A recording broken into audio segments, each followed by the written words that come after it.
안녕하세요. 저는 40대이고 충남 쪽에 살고 있는 결혼 4년차 유부녀입니다. 그간 이 채널에 제 사연을 올리고 싶어 몸이 간질간질했었는데 너무 바빠서 사연을 적을 시간이 없었어요. 그러던 중 이번에 딱 시간이 나서 사연을 적게 되었는데 꼭 채택이 되어 많은 분들이 제 사연을 들어주셨으면 합니다. 제 고향은 원래 서울이었고 남편과도 그쪽에서 만났어요. 저는 직업이 교사이고 남편은 양식 레스토랑 운영하고 있었습니다. 남편의 레스토랑 단골 손님이었던 저는 자주 갔었는데 자꾸만 서비스를 주더니 하루는 음식을 통해 마음을 전달하는 남편에게 완전 반했어요. 새하얀 접시 위에 하얀 꽃들이 장식되어 있었고 연락처와 함께 따로 만나고 싶다는 말이 적힌 작은 쪽지가 있었습니다. 그 당시에 그런 서프라이즈를 받아본 적이 없었던지라 너무 감동이었죠. 따로 만나본 남편은 로맨틱했고 다정했어요. 마음을 안 줄래 안 줄 수 없는 사람이었죠. 제가 약간 직업병처럼 학생들을 타이르고 가르칠 때 나오는 말버릇을 평소에도 사용할 때가 있는데 그럴 때마다 기분을 나빠하기는커녕 오히려 받아주는 사람이었습니다. 가장 친한 친구들에게 남편을 소개시켜 주었을 때 친구들의 반응도 좋았어요. 무조건 결혼까지 가야 한다며 꽉 잡으라고 했죠. 남편은 입 바른 소리를 잘하는 스타일이었고 전 그게 참 좋았습니다. 뭔가 친구들에게 잘 보이려고 애쓰지도 않았고 있는 모습을 그대로 보여주는데 그게 100점짜리 모습이라 좋았죠. 그런 모습을 본 친구들은 오히려 남편을 더 좋게 본 듯 했습니다. 가장 친한 친구들까지 남편에 대해서 좋게 말을 하면 제 나름대로도 이 사람을 무조건 잡아야겠다는 생각이 들잖아요. 그래서 저는 남편과 무조건 결혼을 해야겠다고 생각을 하며 연애를 했습니다. 그러던 중 저희에게 예상치 못한 일이 벌어졌어요. 남편이 운영하던 중이던 가게 중 하나였던 곳이 충남 쪽에 있었는데 그곳이 서울과 맞먹을 정도로 장사가 잘 되던 곳이었죠. 오래도록 믿고 의지하던 점장님께서 하루아침에 개인 사정이 있다며 그만두겠다고 했고 결국은 남편이 직접 나서서 가게를 운영해야 했습니다. 서울은 믿고 맡길 수 있는 직원분들이 많았지만 그곳은 그렇지 않았어요. 당장 사람을 구한다고 해도 쉽지가 않았고 그 가게를 포기하자니 서울보다 매출이 잘 나올 때가 많았기에 포기할 수는 없었죠. 저는 서울에 있는데 남편은 충남을 가야 했고 하루아침에 장거리 연애를 하게 된 저희는 생각이 많아졌습니다. 이때가 연애한 지가 한 2년쯤 되었을 때라 슬슬 결혼 준비를 하려고 했거든요. 결국 많은 고민 끝에 남편과 저는 지겹던 서울 생활을 접고 충남이라는 곳에 터를 잡기로 결정을 했습니다. 저는 그쪽 학교로 옮겼고 남편은 서울을 가끔 왔다 갔다 하면서 관리를 하기로 했죠. 결혼한 후 충남이라는 곳에 난생 처음 가본 저는 꽤나 새로웠습니다. 학생들도 분위기가 달랐어요. 중학교 교사로 있었는데 아이들이 새로운 선생님인 저를 반겨줬고 그런 아이들에게 하나라도 더 알려주고 챙겨주고 싶었습니다. 남편이 내려와서 가게를 집중 관리하면서 오히려 매출이 더 상승했고 같은 충남이지만 다른 지역에도 가게를 더 내면서 남편의 사업은 쭉쭉 뻗어갔어요. 저희 부부는 각자의 자리에서 최선을 다하면서 그렇게 살고 있었습니다. 사실 제가 충남으로 내려간다고 했을 때 저희 친정 부모님은 반대를 하셨었죠. 연고도 없는 타지살이가 어디 쉬운 줄 아냐면서 혹여나 부부싸움이라도 하면 그렇게 힘들고 서러울 텐데 어쩌려고 그러냐며 반대를 하셨어요. 그 마음이 어떤 마음인지는 알았지만 제가 서울에 살면서 느낀 게 하나 있었거든요. 어디라도 말하면 안 될 것 같아서 정확한 곳은 말하지 않겠습니다. 제가 있던 학교가 서울 쪽에서도 학구열이 굉장히 심했던 곳인데 그래서 그런지 학생들도 그 나이대 아이들 같지 않았고 학부모도 등살에 치여 참 힘든 일이 많았죠. 그뿐 아니라 서울이란 곳 자체가 너무 지겨웠어요. 쾌쾌한 매연에 복잡한 사람이 늘 많은 이곳이 싫었습니다. 한산하고 조용한 곳으로 떠나고 싶었는데 딱 결혼과 동시에 어쩌면 기회가 온 듯 했었죠. 그래서 전 좋았습니다. 물론 외로울 때도 있었고 심심할 때도 있었지만 그래서 그런가 남편이랑 더 데이트도 많이 했고 둘이 가장 친한 친구로 지냈던 것 같아요. 이렇게 잘 지내던 저희 부부의 결혼 생활을 방해하던 방해꾼은 시댁 식구들이었습니다. 저보다 3살 아래인 신우는 일찍 속도 위반으로 결혼을 해서 벌써 초동 자녀가 둘이나 있었어요. 심지어 연년생이었고 초동 형제이다 보니 그 에너지가 대단했죠. 시댁도 신우도 인천에 살고 있는데 시댁에 갈 일이 있으면 시조카드를 보게 되잖아요. 그럴 때마다 느끼는 게 정말 애들 에너지가 보통이 아니다였습니다. 그 나이대 남자애들이 다 그렇다고 생각하실 정도가 아니에요. 신우가 얘들을 굉장히 오냐오냐 키우는 편이고 또 본인이 볼 일이 있을 때마다 시모에게 자주 애들을 맡기는 편인데 시모는 더 오냐오냐 합니다. 상황이 이러니 애들은 어른 말 자체를 듣지 않아요. 한마디로 버릇이 없고 천방지축에 보고 있으면 한숨밖에 나오지 않았습니다. 한 번은 시댁에 가서 다 같이 외식을 했었어요. 전 시조카들이 이렇게 난리치는 성격인 걸 알기에 외식하면 무조건 룸으로 예약을 합니다. 난리를 쳐도 말리지도 않고 오히려 다른 손님이 애들에게 뭐라고 하면 신우랑 신모가 더 날뛰면서 뭐라고 하는 걸 알아서요. 이날도 그걸 피하기 위해 룸으로 예약을 했고 회가 먹고 싶다고 해서 횟집에 갔습니다. 미리 알아보니 어린이 돈가스가 파는 곳이 있길래 그쪽으로 갔어요. 시조카들은 이미 들어가는 입구에서부터 소리를 막 지르면서 난리를 치다가 심지어는 신발장에 있는 다른 손님들의 신발을 꺼내서 서로에게 던졌죠.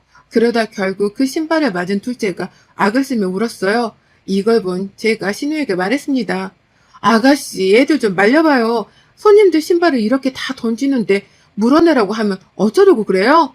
우선 세안이 데리고 나가서 달래고 와요. 제가 이안이 데리고 들어가 있을게요. 세안이는 뚝 괜찮아. 형아랑 놀다가 그런 건데 울면 안 돼. 그럼 둘이 못 놀지? 세언니, 애들이 다 그렇죠 뭐. 그냥 들어와요. 알아서 정리하겠지. 전 정말 놀란 게 애들이 던진 신발을 최소한 다시 집어넣고 정리는 해야 하는데 그것도 하지 않고 그냥 들어가는 신우였습니다. 결국 제가 다 정리하고 들어갔어요. 저희 부부의 신우 부부와 시조카들의 시모 이렇게 앉으니 꽉 찬 룸이었는데 그 룸에서 소리치며 뛰어놀고 있는 시조카들을 보니 벌써 머리가 어지러웠습니다.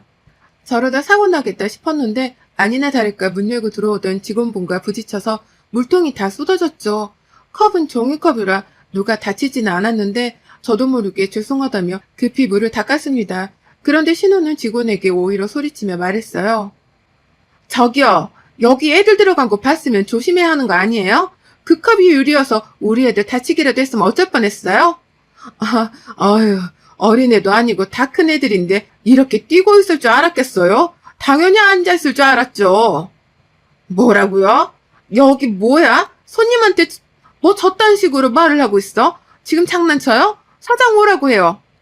사장님 안 계시고요. 아마 계셨어도 똑같이 말씀하셨을 겁니다. 아무리 룸이라고 해도 밖에서 애들 소리 지르는 거 다 들리니까 다른 손님들 불편하지 않으시게 주의 좀 부탁드릴게요.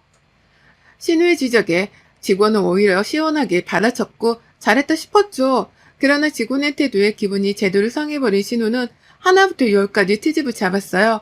맛이 있네 없네부터 시작해서 싱싱하지도 않다면서 말이죠. 그러던 중 애들이 갑자기 문을 열고 나갔고 저는 불안함에 애들을 들어오게 하라고 했습니다. 그러자 신우와 시모는 거의 동시에 저를 노려보면서 애들이 노는 거 왜 막냐며 뭐라고 하더라고요. 제 상식으로는 도저히 이해가 안 가는 상황이었지만 냅뒀습니다. 왜냐면 제가 여기서 더 나서면 결국 모든 욕은 제가 다 먹게 되니 말이죠. 그렇게 불안하며 식사를 이어가던 중 결국 밖에서 큰 소리가 나면서 애들 울음소리가 들렸고 신우와 신우 남편은 급히 뛰어갔어요. 그리고 저는 일어서서 그 상황을 쳐다보고 있었습니다. 뭐예요 지금? 우리 애한테 왜 소리를 질러요? 미쳤어요? 당신이 얘네들 엄마야? 애들 교육을 어떻게 시켰길래 애들이 이렇게 개념이 없어? 어린 것도 아니고 이 정도 나이면 말귀도 알아먹을 나이인데. 뭐라고요? 당신 미쳤어? 우리 애들한테 당신이 뭔데 개념이 있네 없네 그딴 소리를 하고 있어? 애미를 보니까 애들이 왜 이렇게 개념이 없는지 알겠네. 애들 교육 똑바로 시켜요. 아줌마, 당신한테나 예쁜 네 새끼지 남한테는 시끄럽고 개념 없는 애라고 알겠어? 소리치고 난리치는 신우이를 뜯어 말렸고 회를 다 먹지도 않은 그 손님은 불쾌해서 더 이상 식사를 못하겠다고 했습니다. 그러나 식당에서는 당연히 저희 보고 나가달라고 했죠. 시모와 신우는 방방 뛰었지만 저는 남편에게 옆구리를 찔렀고 남편이 계산하고 제가 급히 짐을 챙겨서 거의 방 강제로 끌려 나왔습니다. 이런 적이 한두 번이 아니었어요. 얘기를 들어보면 다 애들 잘못이었죠. 저 횟집에서도 식사를 하고 있던 부부 테이블에 가서 애들이 야라고 반말을 하면서 물을 입에 물고 뱉는 신용을 하다 정말 뱉기도 했다고 합니다. 그래서 하지 말라고 좋게 경고를 몇 번이나 했는데 싫은데 라고 약 올리듯 말하고 테이블 아래로 들어가서 꼬집고 뭐 그런 식으로 유치하고 개념 없는 행동을 하니 화가 나서 소리친 거죠. 어른들에게 반말하는 건 기본이고 또래 친구들을 괴롭히기도 했던 시조카들인데 신우랑 시모는 늘 감싸고 돌았어요. 제가 이래서 시댁에 가기 싫었습니다. 그리고 외식하는 건 더더욱 싫었죠. 제게도 얼마나 말이 많고 힘들게 하는지 전 시조카들이 저런 식으로 행동하면 아예 대꾸를 해주지 않고 무시를 해요. 그러면 끝까지 약 올리고 괴롭히다 재미없다면서 안 하거든요. 제 자식들도 아니니까 교육에 관해 이래라 저래라 할 수는 없지만 최소한 남에게 피해를 주는 행동을 했을 때는 옳고 그름이 뭔지를 알려주는 게 부모의 역할인데 그런 거 전혀 하지 않았습니다. 제 성격상 자주 배회했다면 벌써 폭발하고야 말았을 건데 오히려 거리가 멀어서 자주 못 보니까 신우랑 크게 싸우지 않고 있었어요. 그리고 또 웃긴 건 신우는 한 번도 서울에 살아본 적이 없습니다. 인천에서 쭉 살았어요. 그런데 결혼 후 충남에 살고 있는 저를 약간 무시하며 말했습니다. 나는 진짜 시골에서는 절대 못 살겠던데 새언니는 참 대단한 것 같아요. 서울이 괜히 좋은 게 아니잖아. 편의시설도 그렇고 다들 어떻게든 올려오르고 애쓰는데 어떻게 반대로 새언니는 시골로 갔는지 난 아직도 의문이야. 지방이라고 해서 다 시골이 아니에요, 아가씨. 거기도 다 사람 사는 곳이고 별반 다를 게 없어요. 아가씨가 말하는 정말 그런 시골은 저도 안 가봤고 안 살아봤어요. 어쨌든 시골은 시골이죠. 그런 총구석에 있으면 안 답답해요? 친구들은 뭐래요? 우스갯소리로 뭐 촌년이라고 안 놀려요? 제 친구들이었으면 촌년이라고 했을 건데. 네? 아니 그렇잖아요. 시골 총구석에 살면 촌년 아닌가? 새언니는 교사라는 사람이 나중에 애 미래는 생각 안 해요? 얘를 그런 총구석에서 낳고 뭐 어쩌라고요? 공기 맑고 경치 좋은 그런 시골은 가끔 여행으로 가고 사는 건 서울에서 살아야죠. 아가씨, 서울에서 살아본 적 없잖아요. 근데 왜 말끝마다 서울해요? 그게 더 촌스러운 것 같은데? 뭐라고요? 인천이나 서울이나 똑같죠. 새언니가 사는 총구성이라고는 격이 다르죠. 예. 그 말도 뭐예요, 지금? 저 무시해요? 무시라기보다는 웃겨서요. 정작 서울에서 태어나고 30년을 넘게 살았던 저는 아무 말 안 하는데 서울에서 단 하루도 안 살아본 아가씨가 맨날 서울 하면서 저를 촌년이라고 하니까 좀 웃기지 않나? 아님 말고요. 누가 보면 서울 땅이 다 신호가라고 생각할 정도로 서울 부심을 부리며 저를 무시했습니다. 그러나 타격감은 없었고 그냥 웃겼습니다. 한편으로는 얼마나 나를 까내릴 게 없으면 겨우 저런 걸로 공격할까 싶기도 했죠. 이렇게 신우와 저는 앙숙 사이였고 그 가운데 낀 시모는 말을 아끼는 편이었으나 결국은 신우 편이었어요. 제게 뭐라고 하긴 했으나 막 대놓고 엄청 뭐라고 못하는 게 저희 부부가 시모에게 매달 용돈을 드렸거든요.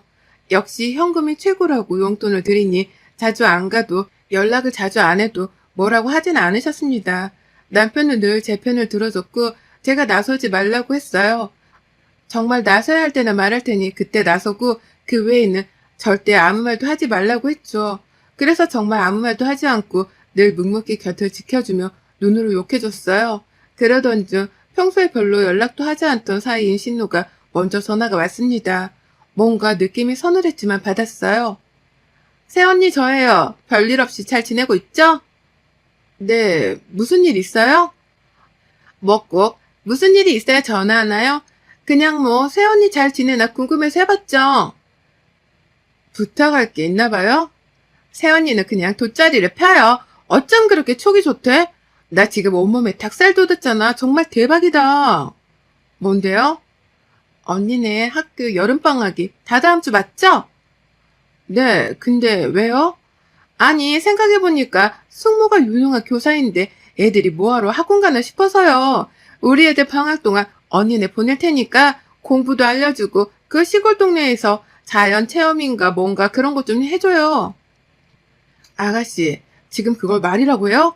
방학이라고 제가 놀겠어요? 그 말은 그냥 방학 내내 제가 애들 보라는 소리잖아요. 전 그렇게 절대 못해요. 부탁해요. 애들 좋아하겠다. 맨날 도시에서 제대로 놀지도 못했는데 자연에서 뛰놀고 공부도 배우고 이러다 1등 하는 거 아니야? 하, 고마워요, 새언니. 딱 저렇게 본인 할 말만 하고 전화를 끊었고 저는 순간 너무 열받아서 소리를 질렀네요. 이어 제가 카톡을 보냈죠. 분명 싫다고 했으니 절대 보내지 말라고 봐줄 의향 없다고 말입니다. 그런데 답이 없더라고요. 불안함에 남편에게도 이 사실을 말했고 남편도 전화를 해서 그럴 수 없다고 말을 했죠. 그러자 신우는 얼버무리며 전화를 끊었습니다. 저희 부부가 이렇게까지 말했는데 설마 애들을 보내겠어? 하는 생각으로 2주를 보냈어요. 그런데 갑자기 초인종이 울렸고 올 사람이 없는데 누구지 하는 마음에 누구세요? 라고 했더니 숙모 저희 왔어요! 라고 하는 겁니다. 정말 어이가 없어서 현관문을 열어보니 애들과 짐가방이 있었고 이어 신우에게 전화가 왔죠. 지금 이게 뭐 하는 짓이에요? 당장 못 데려가요? 어쩌죠? 저희 부부 제주도 보름 살기 하기로 해서 지금 가는 중이라 돌아갈 수가 없어요. 보름만 애들 잘 부탁할게요. 새언니가 교사인데 어련히 잘해줄까? 전 걱정 없어요. 애들 공부도 잘 시켜주고 자연체험 이런 것도 좀 부탁해요 언니. 그럼 이만. 정말 딱 저렇게 말하고 신우와 신우 남편은 핸드폰 전원을 꺼버렸습니다.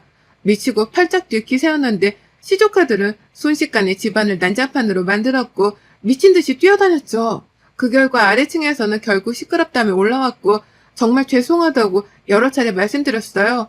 전 일하고 있는 남편에게 전화를 해서 말했습니다. 여보, 당장 집으로 와봐. 아가씨 미친 거 아니야? 애들이랑 짐가방만 덜러 현관 앞에 두고 제주도 보름살이 한다고 갔어. 둘 다 핸드폰 전원도 꺼놨다고. 지금 애들 뛰고 난리쳐서 아랫집에서 3번 올라왔고 나 미치기 일보 직전이니까 빨리 와 당장. 뭐야? 알겠어. 지금 바로 갈게. 그렇게 온 남편은 시조카들을 진정시켰고 시모에게 전화를 했으나 시모는 모르는 일이라고 이왕 이렇게 된 거 봐주라고 했죠. 결국 답은 저희가 인천까지 가서 시모에게 애들을 넘겨주고 오는 방법뿐이었는데 하필 또 시모도 지인들과 여행 중이었어요. 이러니 애들 맡길 곳이 없어서 머리를 제대로 썼구나 싶었습니다. 이러지도 저러지도 못하니 남편은 우선 봐줘야지 어쩌겠냐고 했지만 전 정말 돌아버릴 것 같았어요. 애들이 말을 안 듣는 겁니다. 뛰지 말라고 말을 하면 더 뛰고 날뛰었고 아랫집에서는 미칠 것 같다고 왜 그러냐고 했죠. 사정을 말했으나 돌아버릴 것 같다고 막 그러시는데 그 마음 이해했습니다. 전 결국 너무 열받아서 신우 참교육을 하기로 다짐했어요. 신우가 제게 원했던 게 애들 교육과 자연체험이었으니 딱 그렇게 해주기로 했죠. 전 버릇없고 산만한 애들에게 교육을 시작했고 계획표를 세우게끔 해서 하루를 그렇게 살게 했습니다. 공부에는 학습교육도 했지만 애들교육도 했고 애들은 당연히 지루하다면서 하기 싫어했지만 전 엄마가 시킨 거라 어쩔 수 없다고 했어요. 그리고 자연체험은 근처 어르신들 밭일을 하는 걸 돕게 했습니다. 우리가 쉽게 먹는 음식들은 사실 이렇게 다 누군가가 힘들게 고생해서 나오는 것이라고 알려줬고 애들은 처음에는 흥미를 보였지만 당연히 이후에는 재미없다고 하기 싫다고 했어요. 그러나 역시 이 또한 너희들 엄마가 하라고 해서 숙모는 어쩔 수가 없다고 했죠. 그렇게 시조카들이 온 지 4일차가 되었을 때야 신우이에게 전화가 왔고 제가 받지 않고 바로 첫째 조카를 바꿔줬습니다. 당연히 애들은 엄마 아빠 어디냐고 여기 있기 싫다고 공부도 싫고 시골도 싫다면서 울었어요. 신우가 저를 바꾸라고 했고 제가 전화를 대신 받았습니다. 이봐요 새언니, 우리 이한이 왜 울어요? 지금 뭐 한 거예요 대체? 아가씨, 말 이상하게 하네? 아가씨가 공부시키라고 해서 공부시켰고 자연이 뭔지 알려주라고 해서 자연이 뭔지 알려준 거 말고 나 한 게 없는데 아가씨가 그렇게 하라고 우리 집에 보낸 거 아니었어요? 적당히 시켜야죠. 이한이 새한이가 힘드니까 울지. 적당히가 어딨어. 보름 동안 배우려면 이 악물고 해야지. 이한이 새한이한테 반일 시켰다면서요. 그게 무슨 자연체험이에요? 반일만큼 자연을 느낄 수 있는 일이 어딨어요? 우리가 먹는 음식이 이렇게 힘들게 누군가의 손을 거쳐야 나오는구나를 깨닫게 해주는 건데. 그런 거 시키지 말라고요. 내가 얼마나 귀하게 키우는데. 아, 그래요? 그럼 공부도 시키지 말고 자연 느끼는 것도 시키지 말라고 하면 더 이상 여기에 있을 필요가 없네? 그럼 여기에 있을 필요 없으니까 내일 당장 제주도로 보낼게요. 3시 도착이니까 그 전에 공항 와서 기다렸다. 애들 픽업해요? 뭐라고요? 막무가내로 그러는 게 어딨어요? 이에는 이, 눈에는 눈이다? 내일 3시니까 시간 잘 지켜요? 전 그렇게 전화를 끊고 받지 않았어요.